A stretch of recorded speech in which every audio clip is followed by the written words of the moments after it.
اگر فرض کریں کور کمانڈر صاحب نے یہ بات نہیں کی ہے حق تو تحریک کے حوالے سے کہ ان کی ٹانگیں توڑ دوں گا تو وہ وضاحت کر دیں۔ سیاستدانوں کو ایک مرض لاحق ہے، انہوں نے نام نہیں بتایا، مجھے بھی علم نہیں ہے کہ اس مرض کا نام کیا ہے، لیکن زیادہ تر ایسے جو مرض ہوتے ہیں جو ان کو لاحق ہوتے ہیں تو ہم نے دیکھا ہے کہ راولپنڈی میں ایک حکیم ہے،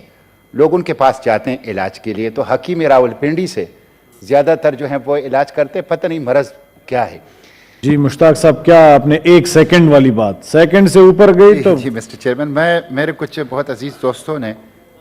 کل جو میں نے حق تو تحریک کے حوالے سے بات کی ہے اس حوالے سے مجھے تنقید کا نشانہ بنایا ہے۔ محترم طاہر خان بزنجو صاحب نے کہا ہے کہ سیاستدانوں کو ایک مرض لاحق ہے، انہوں نے نام نہیں بتایا، مجھے بھی علم نہیں ہے کہ اس مرض کا نام کیا ہے، لیکن زیادہ تر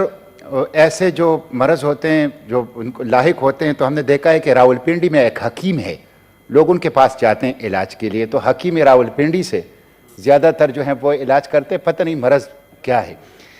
میں یہ عرض کر رہا ہوں مسٹر چیئرمین، میں نے یہاں ایک بات کی اور ہماری سورس جو ہوتا ہے وہ میڈیا ہوتا ہے۔ اگر فرض کریں کور کمانڈر صاحب نے یہ بات نہیں کی ہے حق تو تحریک کے حوالے سے کہ ان کی ٹانگیں توڑ دوں گا تو وہ وضاحت کر دیں، میں اس فلور پر اپنی بات واپس لے لوں گا، لیکن خود وہ چپ ہیں، وہ ایک سرکاری نوکر ہیں، ایک سرکاری منصب پر ہیں، وہ خود چپ ہیں، وہ وضاحت نہیں کر رہے ہیں، اور مجھے اچھا نہیں لگ رہا کہ میرے کولیگ یہاں پالیٹیشنز، پارلیمنٹیرینز ان کے سپوکس پرسن وضاحت کر رہے ہیں، تو وضاحت کر لیں۔ اگر انہوں نے نہیں کی ہے اور میں نے یہ بات یہاں کر لی ہے تو میں وہ اپنی بات واپس لے لوں گا۔ آپ جب اس یونیفارم میں نہیں ہوں گے تو آپ کا بھی شاید انہی جیسا حال ہوگا جس طرح سے مشرف کا حال ہوا تھا، جس طرح سے آج باجوہ صاحب کا حال ہو رہا ہے یا اور لوگوں کا حال ہو رہا ہے۔ کسی بھی شخص کو وہ کیا یہ دھمکیاں دیتا پھرے گا کہ وہ جیل میں ڈال دے گا لوگوں کو، اور یہ اگر دھمکیاں اگر یہ اس طرح سے دیتے پھریں گے تو پھر یہ اپنی عزت کے ساتھ جو ہے وہ آپ اپنے کھیل رہے ہیں، پھر یہ دھمکیاں کوئی نہیں سنے گا۔ تو اپنے لوگوں کو اس طرح سے دھمکیاں نہ دیں۔ یہ آپ جو کچھ بھی ہیں آج، جو عزت ہے آپ کی وہ اللہ کے بعد وہ آپ کی اپنے لوگوں کی وجہ سے ہے۔ یہ حق آپ کو نہیں دیا جا سکتا کہ آپ اپنے لوگوں کو کہیں کہ میں آپ کو جیل میں ڈال دوں گا، آپ احتجاج نہ کریں، اور اس احتجاج پہ جس پہ شاید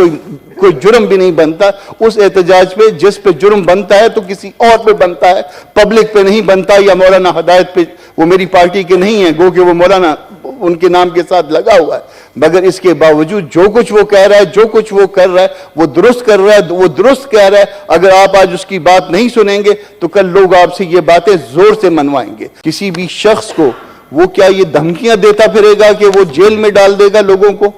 اور یہ اگر دھمکیاں اگر یہ اس طرح سے دیتے پھریں گے تو پھر یہ اپنی عزت کے ساتھ جو ہے وہ آپ اپنے کھیل رہے ہیں، پھر یہ دھمکیاں کوئی نہیں سنے گا۔ ہمارے پاس وہ طاقت شاید موجود نہیں ہے، مگر بولنے کی اور لکھنے کی طاقت ہمارے پاس موجود ہے، اور ہم اس رویے کو اس طرح کے دھمکیوں کو ہمیشہ مسترد کرتے رہیں گے، اور وہ جو ہے اس کے بعد پھر آپ جب اس یونیفارم میں نہیں ہوں گے تو آپ کا بھی شاید انہی جیسا حال ہوگا جس طرح سے مشرف کا حال ہوا تھا، جس طرح سے آج باجوہ صاحب کا حال ہو رہا ہے یا اور لوگوں کا حال ہو رہا ہے۔ تو اپنے لوگوں کو اس طرح سے دھمکیاں نہ دیں۔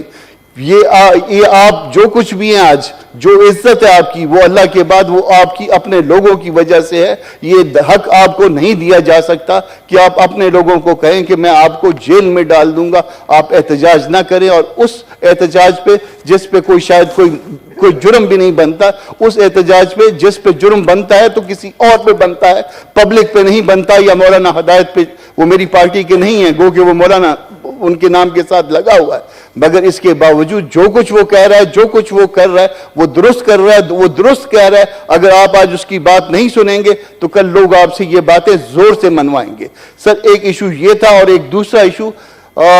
کوئٹہ میں تقریباً جو ہے وہ 200 کیجولیٹیز ہیں نومبر سے لے کے آج تک،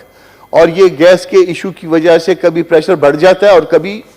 کم ہو جاتا ہے، اور اس میں کوئی کیمیکل ڈالتے تھے، شاید وہ مہنگا ہو گیا تو وہ